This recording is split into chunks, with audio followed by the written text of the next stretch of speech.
Nutrigenomics, well, I'm sure the word's been used many times already in this conference, and of course we understand that in its simplest form it's really just food talking to our genes.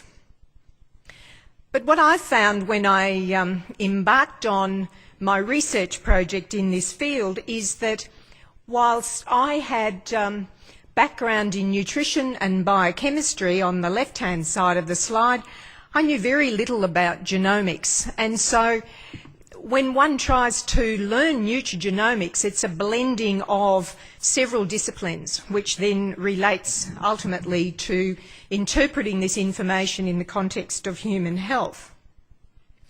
And nutrigenomics is just an over-encompassing term which looks at a whole lot of different omics, genomics, epigenomics, transcriptomics, proteomics, metabolomics, and there's a few other omics that have turned up more recently.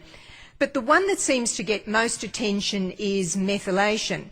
And important as methylation is, it's just one part of that nutrigenomics puzzle. So about 10 years ago, the Human Genome Project was completed, and out of that, the entire human genome was mapped, and we learnt a lot of new things from that. First of all, it's overwhelming to look at 25,000 or 30,000 human genes. We haven't the slightest knowledge of what a lot of those genes mean, but we're on the cusp of this new paradigm, and I think we're starting to learn a lot about a whole group of primary genes which are governing how cells function. And those are the ones that I'm most interested in. And I'm also very interested in biomolecules which have the ability to switch on and switch off certain regulatory genes, and that's part of what my research is associated with. So we look at these food-derived molecules now as activators of complex signalling systems, or switches. And if we, look at a complex biochemical diagram here, you'll perhaps recognise NF-kappa B there, which we know is the transcription factor which governs the production of inflammatory cytokines. The one I'm most interested in is NRF2, which doesn't get quite the press it needs, but I'm hoping to change that at least in part today.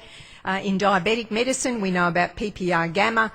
So these are signalling factors, and we now understand that we have the ability to control those signalling molecules in ways we didn't before have. And I see this information as underpinning a whole new paradigm in how we practice nutritional medicine. So I started practice in 1975, which is a very long time ago, and we were talking then about the importance of antioxidants, and I think we're still talking about it. And I do believe that for 6 decades we've probably embraced what is, in part, some flawed logic. We've worked on the fundamental premise that all free radicals are bad and all antioxidants are good. Now, I know that's highly simplistic, but the reality is it's actually not correct. We're going to look at why that might be. And you might notice on most of my slides where I write the word antioxidant, I've got it in parentheses because I think it's a bit of a misnomer in the way we have defined it.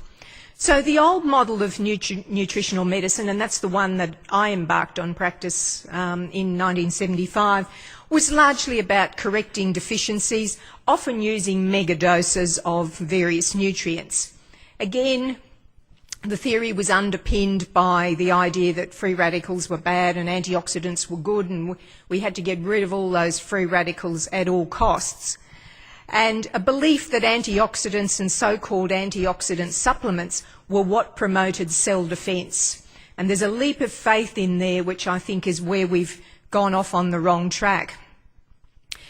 We also then extrapolated that to say that because we knew that people who ate large amounts of plant food were often the healthiest, and because vitamin C was an important component of plant food, therefore, if we give high doses of vitamin C, we will be doing what Mother Nature does, and therefore we will promote health.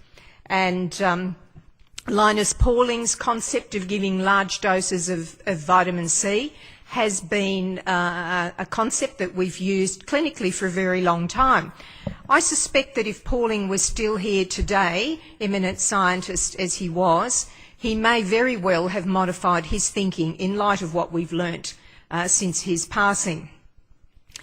I also remember as a young and new practitioner talking about Roger Williams, who was a contemporary of Pauling, and his concept of biochemical individuality. And we were so very proud of the fact that we were embracing biochemical individuality. The truth is, we had absolutely no tools whatsoever to deal with any such individuality. So we just gave our patients megadoses in the hope that somehow or other we would force these enzymes in our cells to go where we wanted them to go. And in truth, we had a fairly limited understanding of cell defence mechanisms. And of course, biochemical individuality is pretty interesting because we can have people like Grandma here, who's lighting her candles at 100 years of age with a cigarette. Good for her.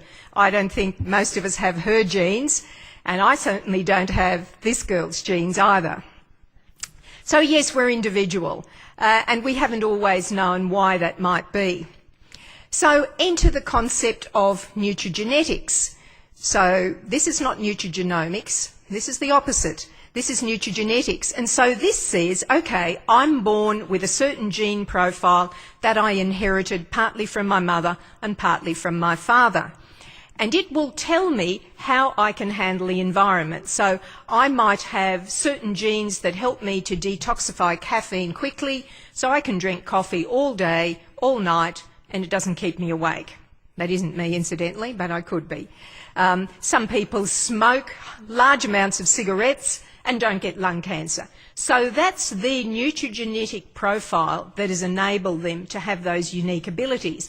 And until fairly recently, we didn't know what those genes were. Now we're starting to get a handle on this, and this is very useful information clinically.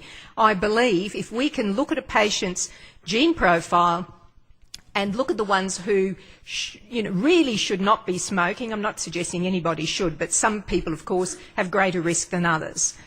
Then we look at the other side of the coin, the nutrigenomics, and that tells us what sorts of food chemicals can send certain messages to our DNA.